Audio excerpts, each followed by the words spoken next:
Class 11 semester 1 ইংলিশের ম্যাকবেথের part 4 আজকের এই ভিডিওতে শেয়ার করব।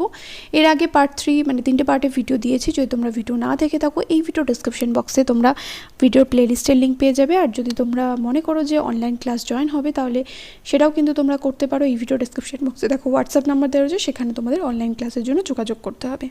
তো চলো পার্ট 4 শুরু করা যাক। এখান থেকে হবে she knew that her husband was ambitious. সে জানতো যে তার স্বামী উচ্চাকাঙ্ক্ষী, but he was not prepared for the height of crime which commonly accompanies inordinate ambition. সে কিন্তু এই ধরনের ঘৃণ্য কাজ করতে রাজি নয়, মানে রাজাকে হত্যা করতে রাজি নয়, যাতে কি হয় তার inordinate ambition which commonly accompanies inordinate ambition, তার উচ্চাকাঙ্ক্ষাকে পূরণ করার জন্য সে কিন্তু এই ধরনের কাজ করতে রাজি নয়।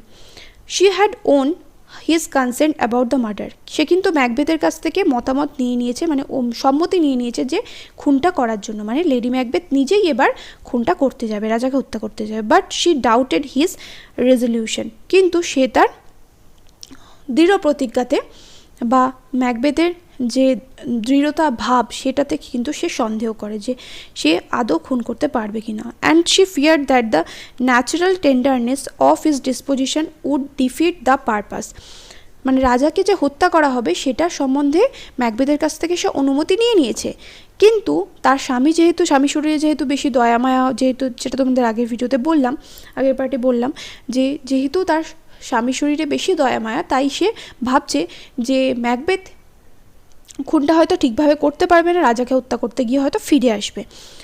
তাই জন্য সে ভয় পাচ্ছে যে তার স্বামীর যে স্বভাব সেটা তো নরম স্বভাবের, বীর হলেও কি হয় সে ভাবে যে তার স্বামী হচ্ছে নরম স্বভাবের, তাই সে তার কাজে ব্যর্থ হবে সেটাই সে ভেবে নিল। So armed with a dagger she approach the king's chamber, তাই সেই নিজেই ড্যাগার মানে হচ্ছে ছোড়া বা ছুরি বলতে পারো, ড্যাগার মানে সে নিজের হাতে একটা ছোড়া তুলে নিল এবং রাজার ঘরের দিকে চলল। There she found Duncan in sound sleep, সেখানে দেখলো যে ডানকান গভীর ঘুমে ঘুমিয়ে রয়েছে। And as he viewed him earnestly, যখন সে তাকে কাছ থেকে দেখলো, there was something in his face which resembled his own father, এবং ডানকানের মুখের মধ্যে এমন কিছু ছিল যেটা তার নিজের বাবার কথা তাকে, মানে লেডি ম্যাকবেথকে মনে করিয়ে দিল। এবার যেহেতু নিজের বাবার মুখটাকে ডানকানের মুখের মধ্যে দেখতে পাচ্ছে, তাই সে আর রাজাকে হত্যা করতে পারবে না। Thus she had not the courage to proceed further, এর জন্য সে আর এগোনোর সাহস পেল না, যেন মনে হচ্ছিল যে তার নিজের বাবাই ওখানে শুয়ে রয়েছে। এই যে লেডি ম্যাকবেথ নিজেই কিন্তু নরম হৃদয়ের, অথচ ম্যাকবেথকে বলছে যে সে নরম হৃদয়ের।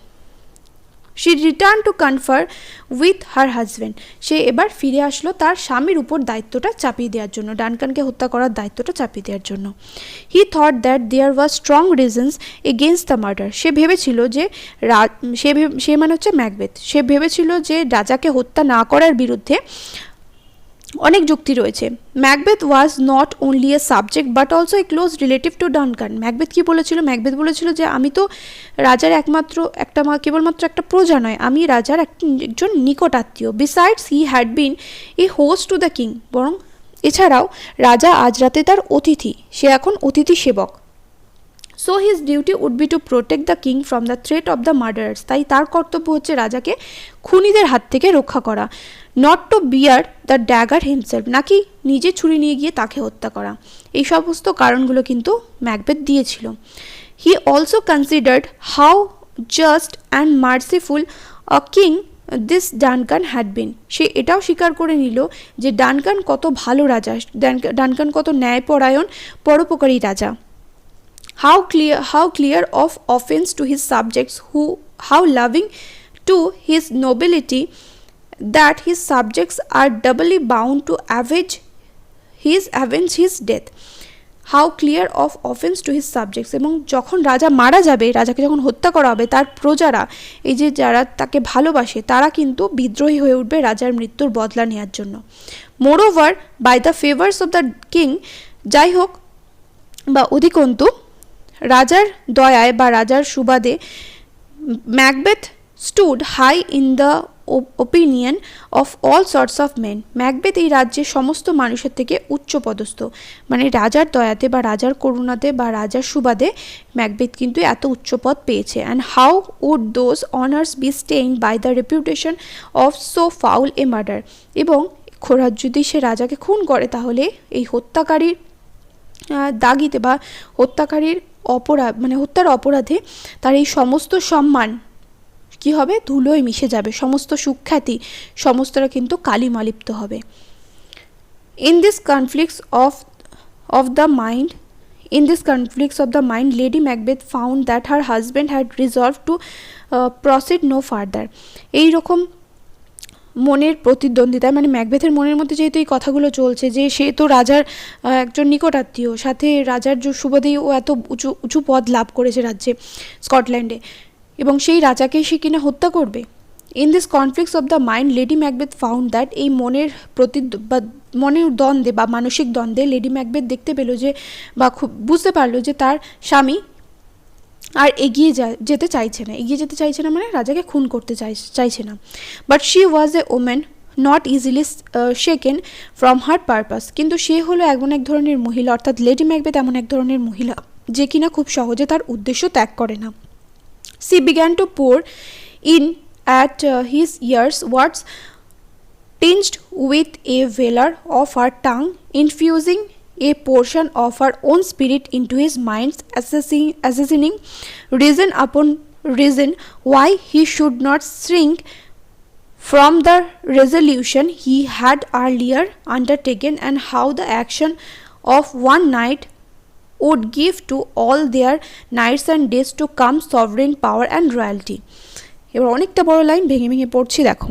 She began to pour in her ears words tinged with a velour of her tongue. সে কিন্তু তার কানে শব্দগুলোকে প্রবেশ করাতে লাগলো, মানে সে তার কানে ঢালতে লাগলো কথাগুলোকে। কী হিসাবে, যে তার মনে যত সাহস ছিল সেই সমস্ত কিছু ম্যাকবেথের মধ্যে কথাবার্তার মাধ্যমে সে দিতে লাগলো। কি বলতে লাগলো, যে এই যে তার একটা রাতের কাজ যদি ও রাজা ডানকানকে হত্যা করে, শুধুমাত্র এই একটা মাত্র যদি কাজ ও করে ডানকানকে হত্যা করার পর, রাতারাতি ওরা কিন্তু অনেক বেশি ক্ষমতা এবং রাজত্ব সমস্তটাই কিন্তু তারা পেয়ে যাচ্ছে।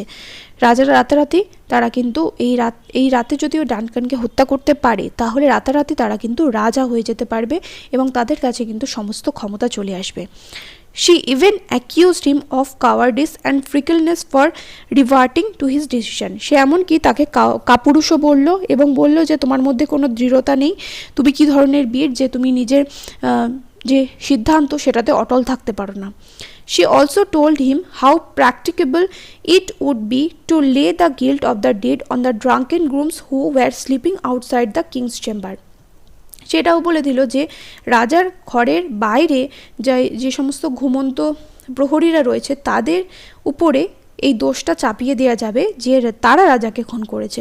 এটা কতটা সহজলভ্য হবে বা সহজ ব্যাপার হয়ে যাবে সেটাও কিন্তু সে বলতে ছাড়লো না। তাহলে সমস্ত কারণগুলো কিন্তু এবার লেডি ম্যাকবেথ দিচ্ছে যে কিভাবে রাজাকে সে খুন করতে পারে এবং দোষটা তাদের উপর না পড়ে যে যারা প্রহরীরা রয়েছে মধ্য অবস্থায় রয়েছে তাদের উপর সমস্ত ওই কৃতকর্মের দোষ তারা চাপিয়ে দেবে। নেক্সট ভিডিওতে পার্ট 5 শেয়ার করব, দেখা হবে নেক্সট ভিডিওতে। Till then by.